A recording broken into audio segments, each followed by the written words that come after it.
کہ اگر آپ ٹریک ریکارڈ اٹھائیں نا قاضی فائزہ صاحب کا، ہمیشہ وہ آئین اور قانون کے ساتھ کھڑے رہے ہیں اور ہمیشہ انہوں نے آئین کی بالادستی کے لیے کام کیا ہے۔ اگر آپ ان کا میمو گیٹ آپ ان کا فیصلہ دیکھ لیں، اگر آپ ان کا کوئٹہ کمیشن کی رپورٹ آپ اٹھا لیں اور آپ فیض آباد دھرنے والا ایشو اٹھا لیں، انہوں نے کبھی ڈر خوف کے ساتھ فیصلے نہیں کیے۔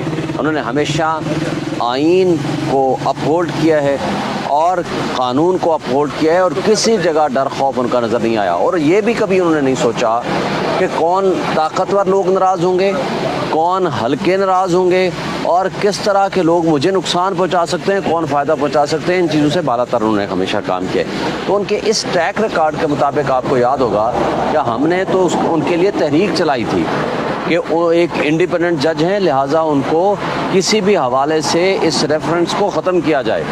اور اس کے بعد میں سمجھتا ہوں کہ ان کا جو ٹریک ریکارڈ ہے اس کو اگر ہم ماضی مد نظر رکھیں تو میں سمجھتا ہوں کہ وہ بالکل بہترین فیصلے کریں گے۔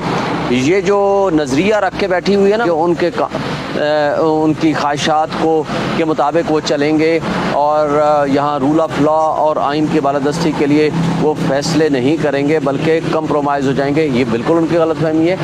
اور جو P D M specially P M L N اور پیپلز پارٹی جو ان سے توقعات رکھ کے بیٹھی ہوئی ہے، وہ کمپرومائز کریں گے یا وہ عمران خان سے بدلے لیں گے یا وہ ان کی کرپشن چارجز کے اوپر آنکھیں بند کر لیں گے، تو اس طرح کا نہیں ہونے والا۔ یہ میری رائے ہے اور یہ میں آج سے کئی عرصہ پہلے سے مستقل یہ کہہ رہا ہوں اور کہہ چکا ہوں۔ ہاں ایک بات ہے، اب آگے ان کے پاس بہت سارے چیلنجز ہیں۔ یہ چیلنجز آسان نہیں ہیں کیونکہ اس وقت ملک بے آئین ہو چکا ہے، قانون کی پامالی ہو رہی ہے، بنیادی حقوق معطل ہو چکے ہیں، چار دیواری کا کوئی تحفظ نہیں ہے، ملک میں الیکشنز نہیں ہو رہے ہیں۔ یعنی آپ کے پاس جمہوریت ہے لیکن نہیں ہے، آپ کے پاس آئین ہے لیکن ایکچولی نہیں ہے، آپ کے پاس قانون ہے لیکن اس کا اطلاق نہیں ہے، آپ کے پاس بنیادی حقوق ہیں لیکن اس کا انفورسمنٹ نہیں ہے۔ تو یہ ساری چیزیں اور فیصلے ہوئے ہیں کہ الیکشن کرائے 90 ڈیز میں، ان کے اوپر عمل درآمد نہیں ہو رہا۔ یہ مشکل چیلنجز ہیں۔ اب یہ چیلنجز کا وقت ہے اور سپریم کورٹ میں جو تقسیم ہے یہ ایک الگ سبجیکٹ ہے، اور ان ساری چیزوں سے نبرد آزما ہونا قاضی فائزہ کے لیے ایک امتحان تو ہوگا ہی ہوگا۔ لیکن میں یہ سمجھتا ہوں کہ تاریخ میں ان کے پاس 13 مہینے ہیں۔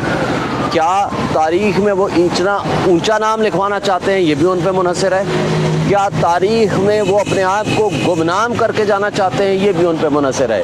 فردر ان کی پرفارمنس ثابت کرے گی کہ وہ کس طرح کا چیف جسٹس ثابت ہوتے ہیں۔ بندیال صاحب کیا لے کے جا رہے ہیں؟ دیکھیں، ایک بندیال صاحب کو آپ کریڈٹ دیں گے، کوئی جتنے مشکل ترین حالات تھے، جتنا ان کے دروازے پہ کھڑے ہو کے کنٹینرز لگا کے ان کو گالیاں دی جا رہی تھیں، پوری اسمبلی میں ان کے خلاف ریزولوشنز پاس ہو رہی تھیں، لیکن اس نے آئین اور قانون کی بالادستی کے لیے تمام فیصلے کیے، ارریسپیکٹو کہ ان کی ذات پہ اٹیک ہوا، ارریسپیکٹو کہ سپریم کورٹ میں تقسیم کا شوشہ چھوڑا گیا، ارریسپیکٹو کہ اس کے اوپر ذاتی حملے بھی ہوئے، اس کے پرسنل پہ بھی اور سپریم کورٹ کے اوپر بھی۔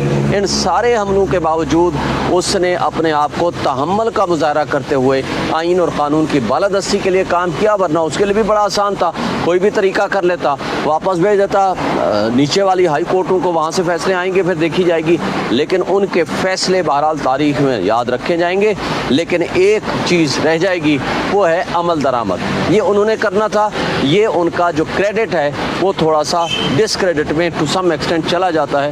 وہ فیصلوں پہ عمل درآمد اگر نہیں بھی کرا سکے تھے، ان کو چاہیے تھا کسی ایک شخص کو، 2 کو، 5 کو سمبولک سزا دے دیتے، ایٹ لیسٹ یہ ثابت ہو جاتا کہ جس نے آئین کی خلاف ورزی کی ہے، قانون کی خلاف ورزی کی ہے، آئین اور قانون نے اس کو سزا دی۔ سر سائفر کی وجہ سے آپ نے ایک پٹیشن دائر کیا، تو کیا امید لگ رہی ہے جو صدر سے متعلق جو ایک نوٹیفیکیشن انہوں نے اپنا ایک سوشل میڈیا اکاؤنٹ پہ اس کا اظہار کیا تھا کہ میں نے بل پر دستخط نہیں کیے؟ دیکھیں، بل پہ جب دستخط انہوں نے نہیں کیے نا 75(1) کے تحت ڈیم ٹو بی لا نہیں بن سکتا۔ یا وہ دستخط کریں گے